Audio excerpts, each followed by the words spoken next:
दोस्तों, हरियाणा में election campaign खत्म होने में अभी 2 दिन बचे हैं 2 डेज।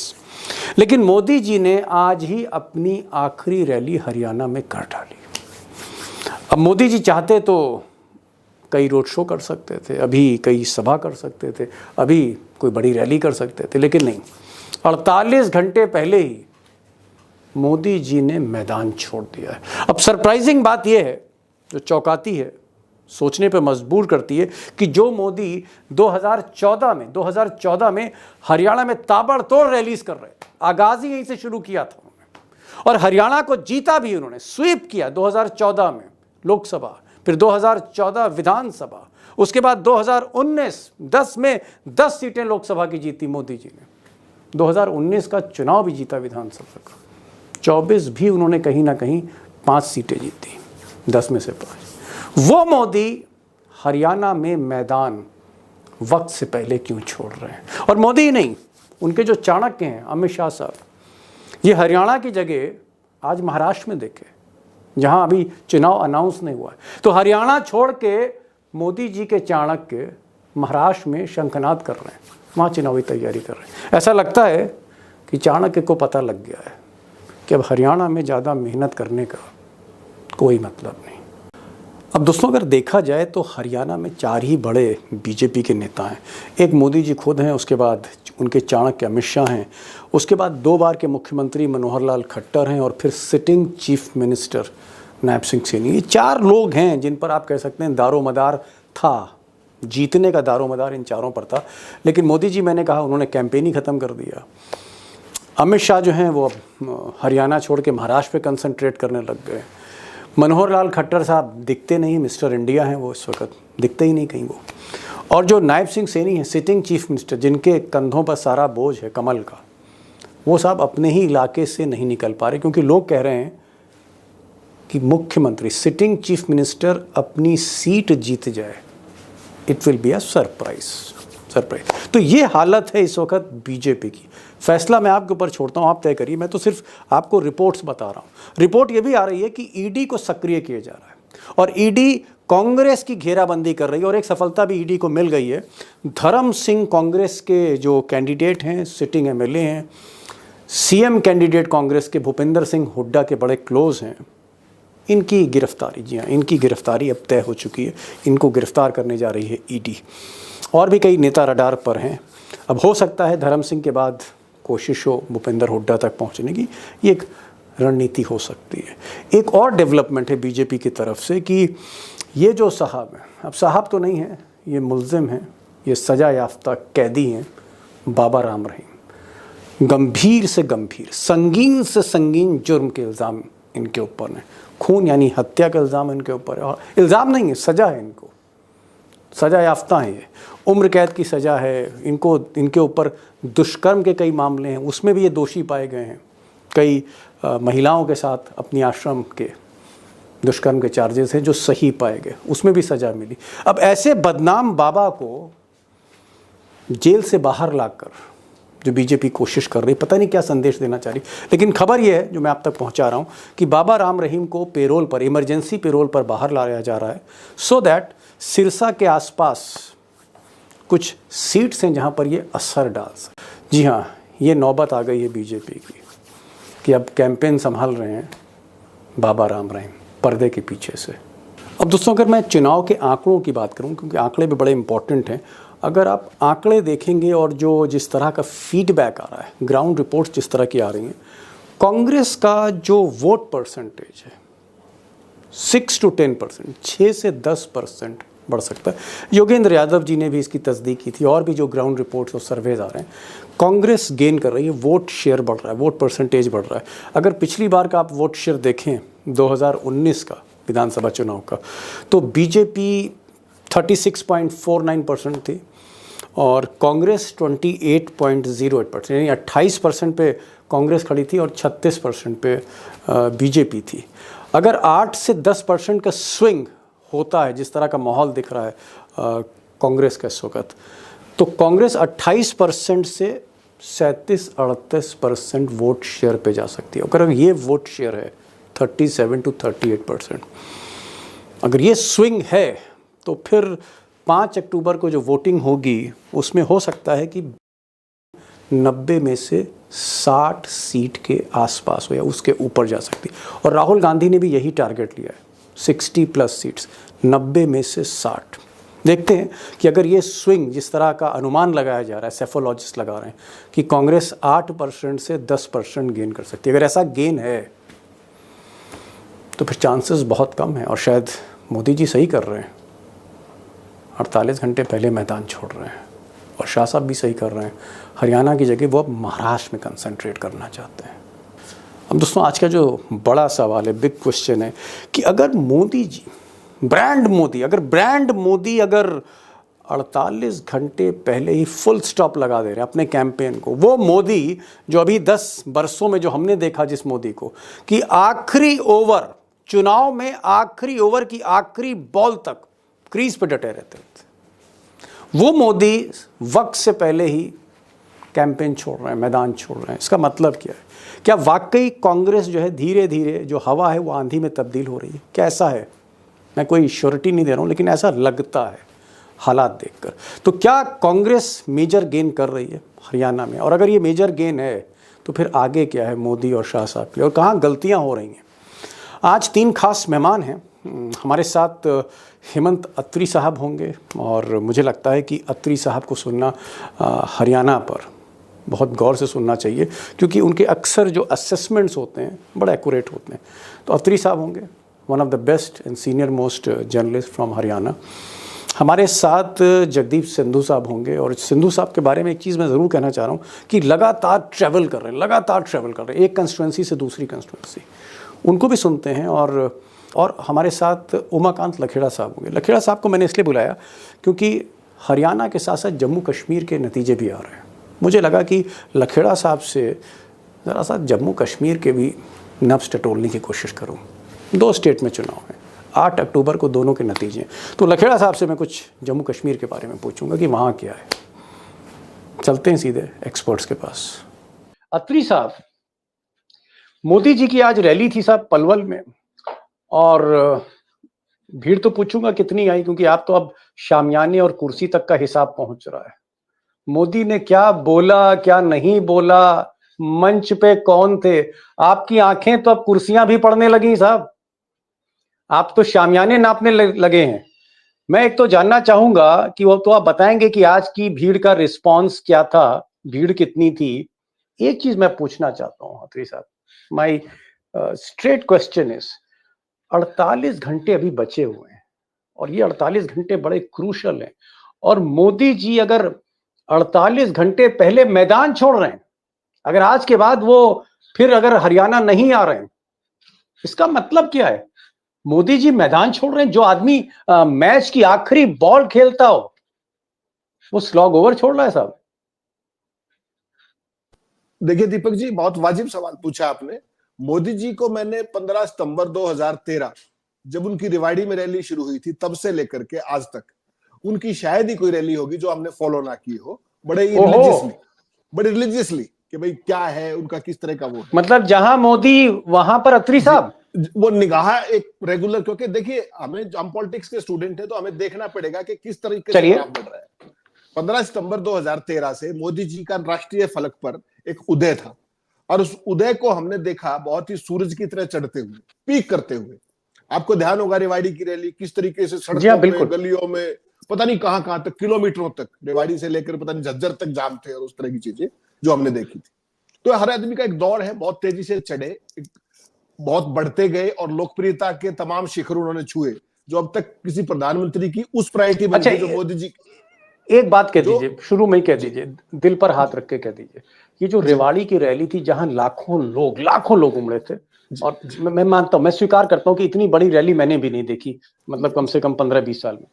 मोदी ने जो रैली रेवाड़ी की जहां से उनका शंखनाद हुआ एज प्राइम मिनिस्टर, क्या उस रैली में जहां पर आप मौजूद थे, क्या तब भी पैसे से भीड़ लाई थी, या बहुत से लोग खुद अपनी मर्जी से आए थे, लोग खुद देखने मोदी को आए थे? दीपक जी, वो जो भीड़ थी आप यकीन के साथ मान सकते हैं, वो स्वतःस्फूर्त भीड़ थी, और उसके बहुत सारे ठोस कारण थे। उसके बहुत ठोस कारण थे। जो यूपीए के 10 साल का जो शासन था, और उससे जिस तरह की निराशा पैदा की गई, एक खास तरीके से अंदाज में, जो घोटालों की 2G 3G पता नहीं क्या क्या, और सारा देश लुट गया, कॉमनवेल्थ, जितनी भी चीजें थी उन सारों का, और फिर जो अन्ना आंदोलन था उससे जो एक पूरा माहौल बनाया गया था, उसका कल्मिनेशन कहीं ना कहां था, वो उसका पीक था। और उसके बाद जो मोमेंटम बना, चाहे इलेक्ट्रॉनिक मीडिया था चाहे प्रिंट मीडिया था, बदलाव के प्रतीक के तौर पर एक वो दौर देखा जब वो सूर्य एकदम चढ़ रहा था उनका।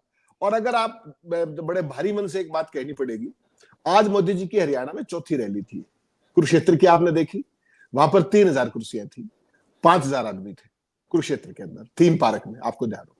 उसके बाद मोदी जी कहाँ है, उसके बाद मोदी जी गोहाना सोनीपत में है, वहां पर मोदी जी की जो कुर्सियां थी वो एग्जैक्ट, मैंने आपको साइज बताया था, 10,000 कुर्सियां थी। उसके बाद मोदी जी ने जो रैली की हिसार के अंदर 4 दिन पहले, उसमें 13,500 कुर्सियां थी, लोग बाहर भी खड़े थे, तो हमने मान लिया था मोदी जी की बात को कि डबल थे।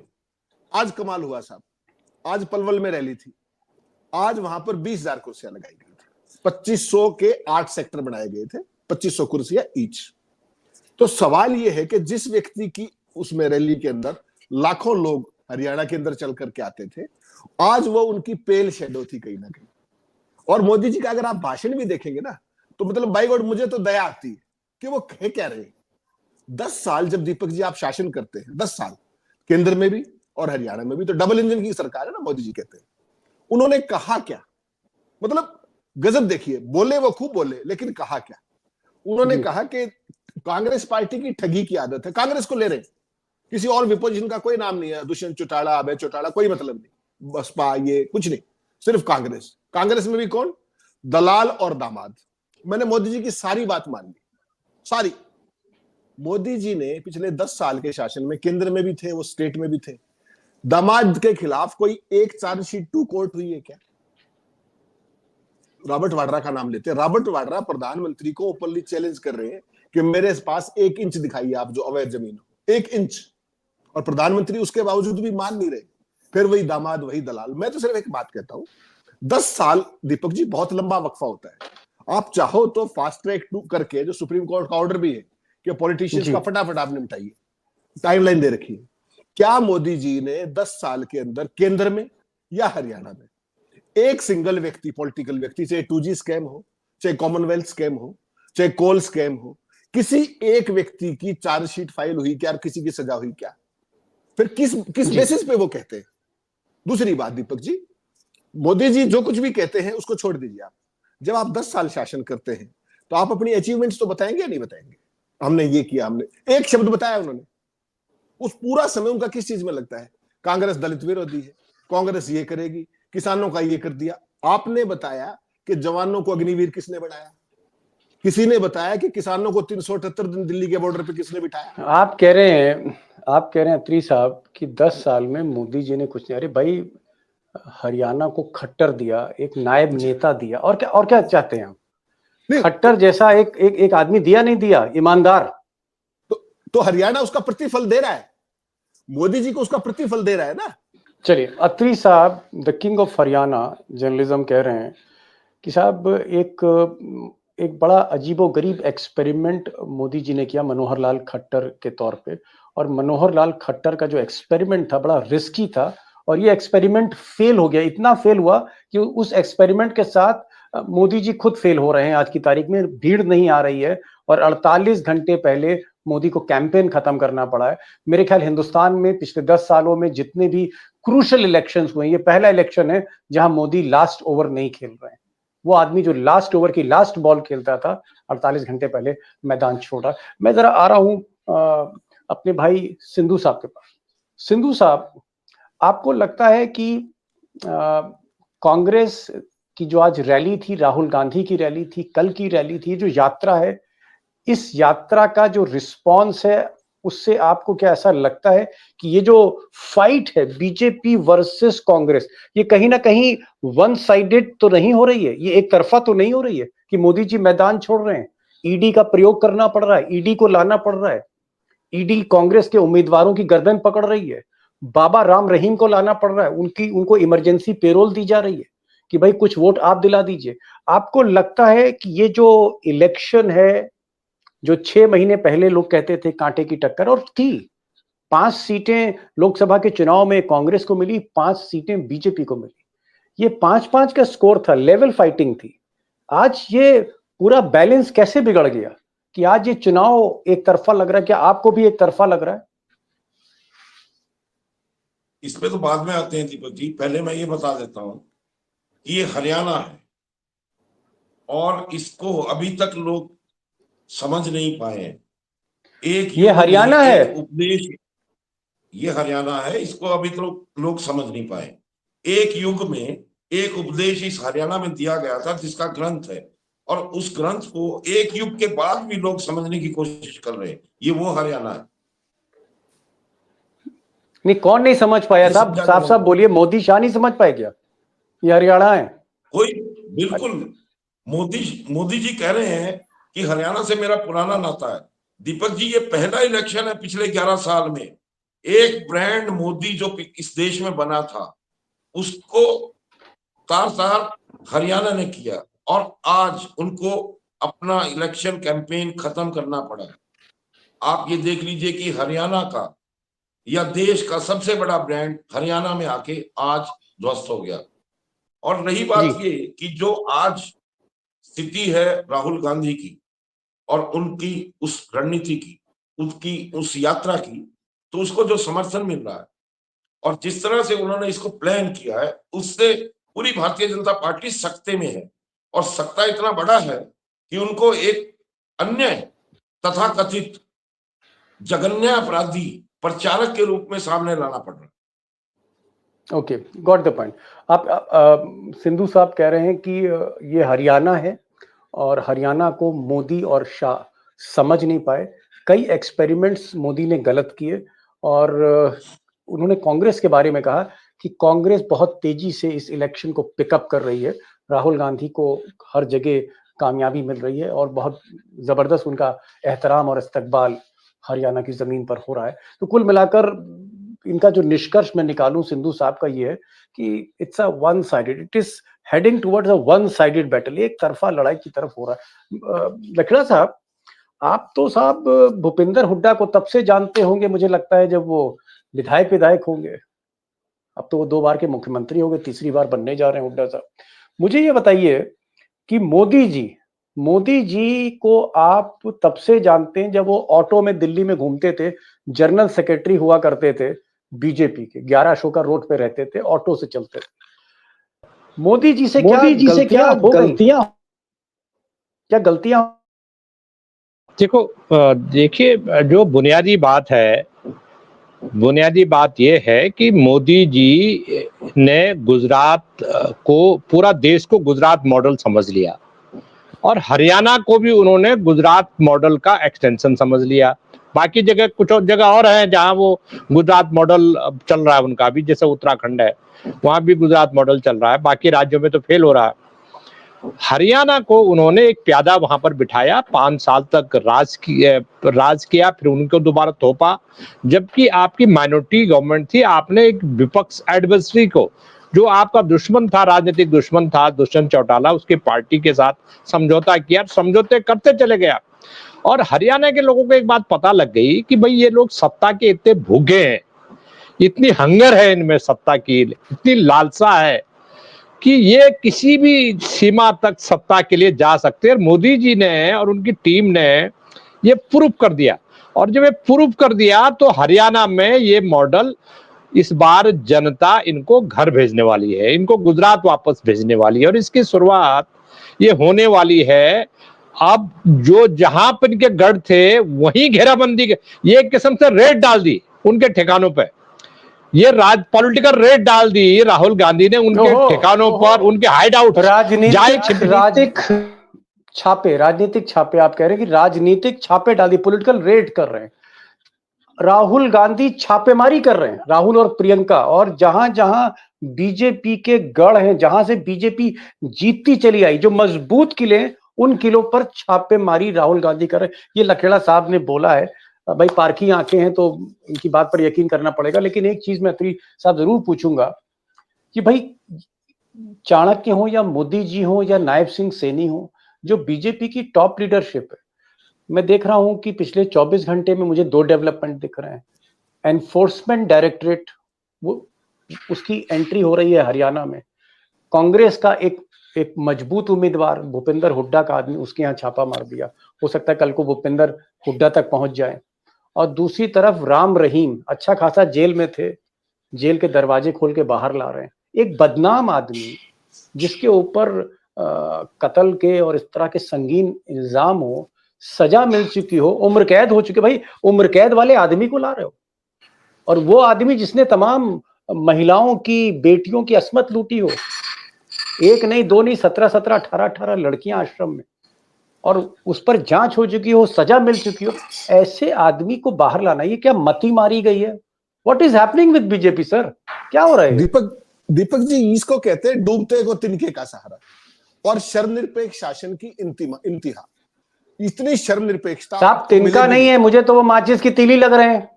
मतलब मैं कल्पना कर सकते हैं आप कि ऐसे व्यक्ति का, जिसका आपको नाम लेने में भी घिन आती हो, जिस तरीके के आरोप है, उसके जरिए आप सत्ता पाना चाहते हैं।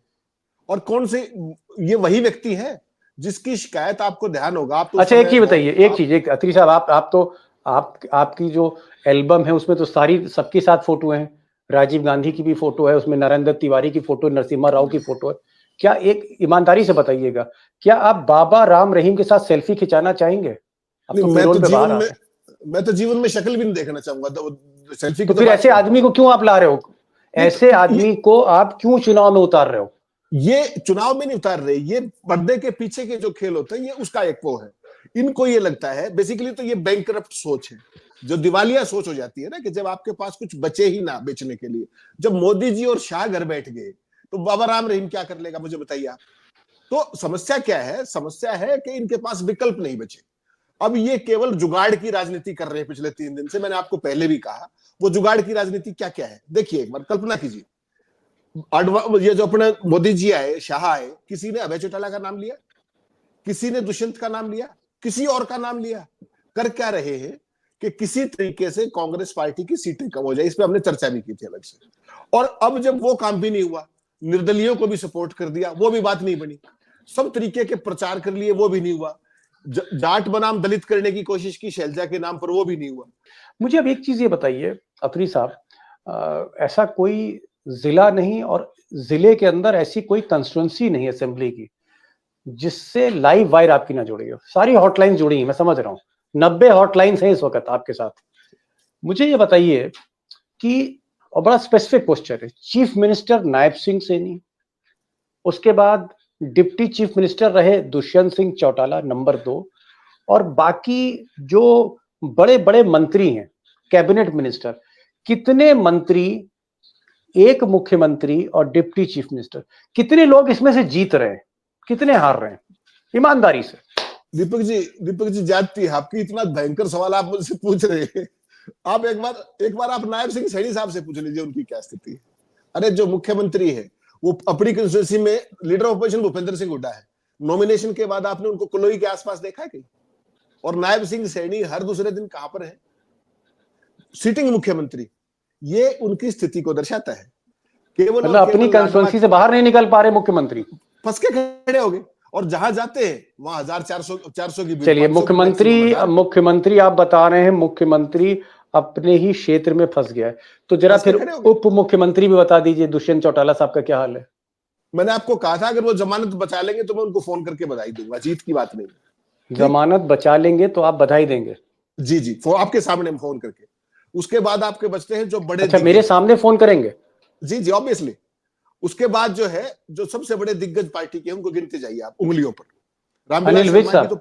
रामविलास शर्मा की तो पेंशन करी थी फॉर ऑल टाइम्स, उनका तो काम कर दिया। अब अनिल विज की बात सुन लीजिए। मुख्यमंत्री बनने के सपने देख रहे हैं, कह रहे कि मेरा भी नंबर आना चाहिए, मैं तो बहुत सीनियर हूं। अगर वो सीट निकाल जाए बहुत बड़ा अचंबा होगा। चित्रा सरवारा निर्दलीय कैंडिडेट, उनको पसीने ला रखे हैं, ठीक। उसके बाद बड़े नामों की बात कर रहा हूं, अभिमन्यु, कैप्टन अभिमन्यु हरियाणा के रिचेस्ट कैंडिडेट है, सावित्री जिंदल से भी रिच है वो, जो आज मैं उनके फिगर्स देख रहा था। अभिमन्यु बहुत बुरे तरीके से फंसे हुए हैं। जो हाल तक अध्यक्ष थे ओम प्रकाश धनखड़, उनकी हालत बादली में जाके देख लीजिए, ठीक है। जो सिटिंग मंत्री है हिसार में, गुप्ता, कमल गुप्ता, उनकी जमानत बचनी मुश्किल है। तो आप गिनते जाइए, लिस्ट उठाइए। और रणजीत सिंह जो सीनियर मोस्ट मंत्री थे, उनकी हालत देख लीजिए। एक बबली साहब का बड़ा बबल था, कैबिनेट मिनिस्टर मिस्टर बबली साहब का बबल जो है वहां के किसान निकालने पे लगे हुए भूखे पैसे सुबह से शाम तक, रोज विरोध कर देते। जेपी दलाल क्या कह रहे थे आपको याद है, भूल गए होंगे आप।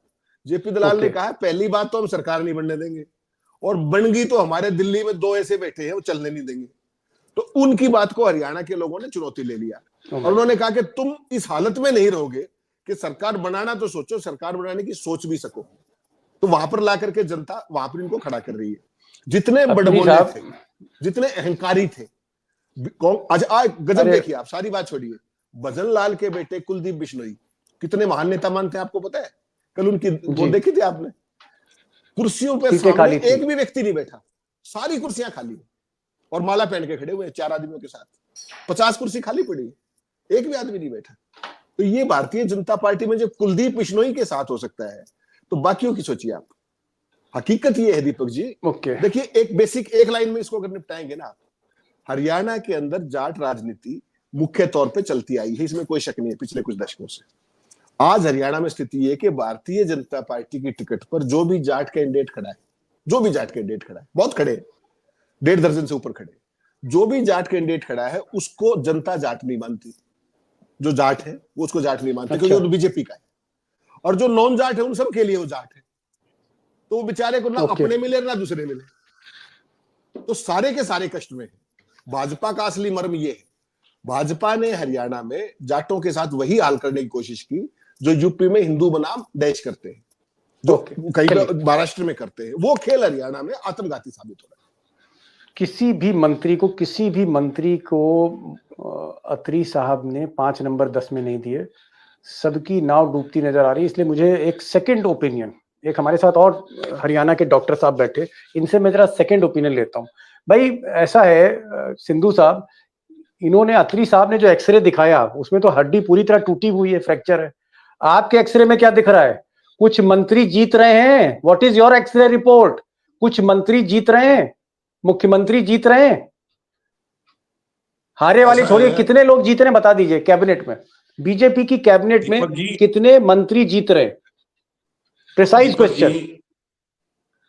दीपक जी, कितने भी ऑपरेशन कर लो, प्लेटें लगाने से कोई भी हड्डी नहीं जुड़ेगी। ओहो, अरे हड्डी जोड़ने साहब बाबा राम रहीम आ तो रहे हैं। हड्डी जोड़ने के लिए बाबा राम रहीम आ रहे हैं, जेल के दरवाजे खोले जा रहे हैं, ईडी को भेजा जा रहा है, इनकम टैक्स को भेजा जा रहा है। ये सब हड्डी डॉक्टर हैं, जोड़ेंगे हड्डी। क्या बात कर रहे हैं? अरे साहब, सर्जन ऑर्थोपेडिशियन ने हाथ खड़े कर दिए। अच्छा ये बताइए, चलिए ठीक है, मुख्यमंत्री तो जीत रहे होंगे Nayab Singh Saini. I want to know what is your heart sing, आपका क्या कह रहा है, दिल क्या कह रहा है? जीत रहे हैं नायब सिंह सैनी साहब? ये दिल की बात नहीं, यहाँ तथ्यों की बात है, और जो तथ्य हैं वो मेवा सिंह की फेवर में है। वहां मेवा सिंह, हाँ, और ये भी है कि जिस तरह से नायब सिंह सैनी जद्दोजहद कर रहे हैं, मैंने पहले भी आपके प्रोग्राम में कहा था कि भारतीय जनता पार्टी को अपनी शर्मनाक हार बचाने तक का जद्दोजहद करनी पड़ेगी। आज स्थितियां वो है कि ये किस नंबर पे आके खड़े होते हैं। और रही बात हारने की, तो पिछले चुनाव में रिकॉर्ड है, इनके 9 मंत्री हारे थे साहब। ओके। और अब के भी हो सकता है कि जनता का मिजाज कुछ ऐसा है। वो हरियाणा का चुनाव है, हरियाणा में आप ये समझ लीजिए कि जहां सब चीजें मान लेंगे लेकिन धोखे को नहीं मानते, और जब धोखा मिलता है ना तो अच्छों का सरिया निकाल देंगे। जी, गॉट द पॉइंट। समय कम है, मैं आज जा रहा हूं उमाकांत जी के पास, फिर फाइनल स्टेटमेंट में अत्री साहब से एक छोटा सा स्टेटमेंट ले रहा हूं। अत्री साहब, चलिए ठीक है, अत्री साहब एक चीज बोल दीजिए, फिर ये बताइए कि क्या हम इसको मान लें कि एक भी मंत्री जीतने वाला नहीं है? मैं उसके बाद लखेड़ा साहब के पास आऊंगा। जी, एक भी मंत्री नहीं जीतेगा। दीपक जी, जो परिस्थितियां हैं ग्राउंड पे, वो दिक्कत क्या है कि जिनके पल्ले कुछ था वो मंत्री ही थे, और मंत्रियों के पल्ले कुछ मनोहर लाल जी ने नहीं छोड़ा। हरियाणा में सिस्टम ऐसा कर दिया कि मनोहर लाल और उनके एडवाइजर्स सारी सत्ता को संचालन वो कर रहे थे। किसी मंत्री के पल्ले कुछ नहीं था। उनके पल्ले था तो क्या था कि मेरी तो चलती नहीं, मेरे तो बस का नहीं है। मतलब एक चपड़ासी की बदली भी जब मंत्री, हरियाणा में देखिए 2 ही चीजें होती, नंबर 1 बदली, नंबर 2 नौकरी, वो किसी के पल्ले मनोहर लाल ने नहीं छोड़ी, जो कुछ था उनका सचिवालय। तो ऐसी सूरत में किसी से भी मंत्री से ये उम्मीद करना, ये मुझे लगता है बहुत ज्यादा है। हकीकत में क्या है, आज की तारीख में भारतीय जनता पार्टी का कोई बड़े से बड़ा नेता गारंटी के साथ ये नहीं गिनवा सकता कि मेरी ये 4 सीट आ रही है, 4। ओके। और जो कल लाडवा के अंदर जो राहुल गांधी कह के गए ना कि देखिए ये खड़े हैं हमारे कैंडिडेट, ये हराएंगे नायब सिंह सैनी को, उसका मतलब समझ लीजिए आप क्या है। उसके बाद पूरी भारतीय जनता पार्टी के लिए फेस सेविंग मुश्किल हो गई कि जाए तो अगर मुख्यमंत्री का चेहरा हार गया तो ये तो पुष्कर धामी वाली स्थिति हो जाएगी। वो अलग बात है कि मोदी जी का सैडिस्टिक प्लेजर और वो सारी चीजें, लेकिन दीपक जी आज की तारीख में हकीकत अगर आप देखेंगे ना, नरेंद्र मोदी वैसे 48 घंटे पहले ग्राउंड छोड़ के नहीं जाते, माफ कीजिएगा। अभी तक उन्होंने जो छवि ऑर्केस्ट की थी ना, पूरी की पूरी जो मार्केटिंग जो की थी उनकी छवि की, 56 इंच का सीना कब काम आएगा एक स्टेट के अंदर? 10 साल से आपकी ट्रबल इंजन की सरकार जी। ट्रबल इंजन कहता हूं, डबल इंजन नहीं है, ट्रबल इंजन है। मनोहर लाल मोदी की सबसे बड़ी ट्रबल साबित होंगे आने वाले टाइम में। और एक बात और याद रखिए, जो ये गुजरात मॉडल है, इसका उभार हरियाणा से शुरू हुआ था मोदी की पहली रैली से, और उसका पहला प्रयोग मनोहर लाल थे मुख्यमंत्री के तौर पे। गारंटी के साथ मानिए इस गुजरात मॉडल को ध्वस्त होने का कार्यक्रम भी इसी चुनाव से हरियाणा से होने जा रहा है। एक बार परिणाम आने दीजिए। Okay, got it. Gujarat model की शुरुआत मोदी ने गुजरात के बाहर हरियाणा से की और यहीं से विदाई गुजरात मॉडल की हो रही। अत्री साहब आप आए और बहुत बहुत शुक्रिया, आपको कहीं आगे लगता है सफर में जाना। मैं लखेड़ा साहब के पास, लखेड़ा साहब जम्मू कश्मीर की बात तो रह गई साहब, वैली की बात रह गई है, क्या जम्मू कश्मीर में अभी मुकाबला फंसा हुआ है या वहां पर इंडिया अलायंस की उमर अब्दुल्ला और राहुल गांधी की क्या सरकार बनती? बहुत एक संक्षेप में अगर मैं कहूँ 1 मिनट में समअप कर दी, बहुत माइक्रो लेवल पे नहीं। जम्मू कश्मीर में जो कांग्रेस की जो और नेशनल कॉन्फ्रेंस का जो गठबंधन बना है, इंडिया अलायंस जिसका नाम है, वो गठबंधन घाटी में काफी मजबूत स्थिति में है। लेकिन अगर कांग्रेस पार्टी जम्मू में अगर वो 28-30 सीटें हैं जो हिंदू बहुल सीटें हैं, अगर वहां कांग्रेस पार्टी 5-10 सीटें नहीं ला पाई तो इनको इंडिया अलायंस को गठबंधन बनाने में थोड़ी मुश्किल खड़ी होगी। उसकी वजह क्या है कि मोदी जी ने जो शतरंज की चालें चलाई हैं, अमित शाह ने चालें चलाई हैं, उसमें उन्होंने बड़े पैमाने पर वैली में 5-6 पार्टियां हैं जो एकदम बीजेपी के लिए नेशनल कॉन्फ्रेंस और कांग्रेस का पीडीपी का वोट काट रहे हैं। एक ही रास्ता है, आज आखिरी फेज का, तीसरे फेज का चुनाव संपन्न हो गया है 40 सीटों पर, जिसमें उत्तरी कश्मीर था और यहाँ की सीटें थी, जम्मू की सीटें थी, 40 सीटें। यहाँ हालत ये है कि अगर अभी ये बहस चल रही है चुनाव संपन्न होने के बाद कि पोस्ट पोल पिक्चर क्या होगी, क्या ऐसी सरकार बनेगी जिसको निर्दलीय सपोर्ट करेंगे, या अगर हंग असेंबली होगी तो क्या होगा। Got it. लखेड़ा साहब ने कहा कि यूं तो अगर कश्मीर जो है वैली है, वहां पर उमर अब्दुल्ला राहुल गांधी की जोड़ी क्लिक कर रही है, लेकिन जम्मू जो बीजेपी का गढ़ है वहां पर कांग्रेस को अच्छा परफॉर्म करना पड़ेगा। अगर जम्मू रीजन में जहां सीटें हैं ज्यादा हैं, अगर वहां कांग्रेस ने लड़ाई नहीं लड़ी तो फिर ये हंग असेंबली हो सकती। एक आखिरी सवाल मैं सिंधु साहब से पूछूंगा और बहुत ऑब्जेक्टिव आंसर चाह रहा हूँ। सिंधु साहब, आज आपको कांग्रेस जो है वो 50 पे खड़ी दिख रही है, 60 पे खड़ी दिख रही है, या 60 के ऊपर जा रही है आज की तारीख में सूरज ढलने के बाद जो पोजीशन है इस वक्त हरियाणा में? क्योंकि आप और अत्री साहब और उससे पहले रविंदर जी जो आए थे और मिस्टर त्यागी आए थे, अनिल त्यागी, जितने भी एक्सपर्ट्स मैंने हरियाणा के बुलाए, किसी ने भी बीजेपी को 20 और 25 सीटों से ज्यादा नहीं दिया 90 के हाउस में, लेकिन कांग्रेस को सबने 50 के ऊपर दिया। तो आज आप कांग्रेस को 50 के ऊपर देख रहे हैं, 55 के ऊपर देख रहे हैं, 60 के ऊपर देख रहे हैं? Very objective answer mister Sindhu. Deepak ji, मैंने कल भी बताया था और आज भी बता देता हूं, 60 से ऊपर तो हर हालत में है और ये 2005 रिपीट होता दिखाई दे रहा है। और 2005 में हरियाणा में कांग्रेस को 67 सीटें मिली थी।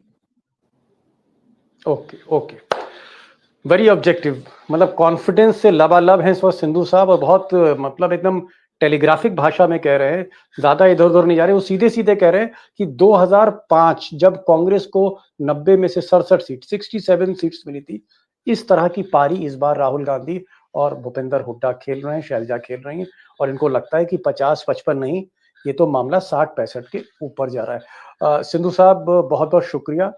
अभी तक आपने हरियाणा में आप जिलों में गए, सीटों पर गए, हर सीट पर आप गए, और आज आप हमारे साथ जुड़े, कल भी आप जुड़े थे, बहुत बहुत शुक्रिया आपका। लखेड़ा साहब, जिस तरह का आपने इनसाइट कश्मीर में दिया कि कश्मीर थोड़ा सा फंसा हुआ है, तो भाई आपका तजुर्बा है और हमें उस पर यकीन करना पड़ेगा। और अत्री साहब ने कहा कि मोदी जी का 48 घंटे पहले अपना चुनाव खत्म कर देना, यानी चुनाव प्रचार में भी 48 घंटे बचे, लेकिन मोदी जी ने आज ही जो है अपना ग्लव्स टांग दिए हरियाणा से। ये एक थोड़ा सा ऐसा लगता है कि बीजेपी की हालत वाकई पतली है। थैंक यू सिंधु साहब।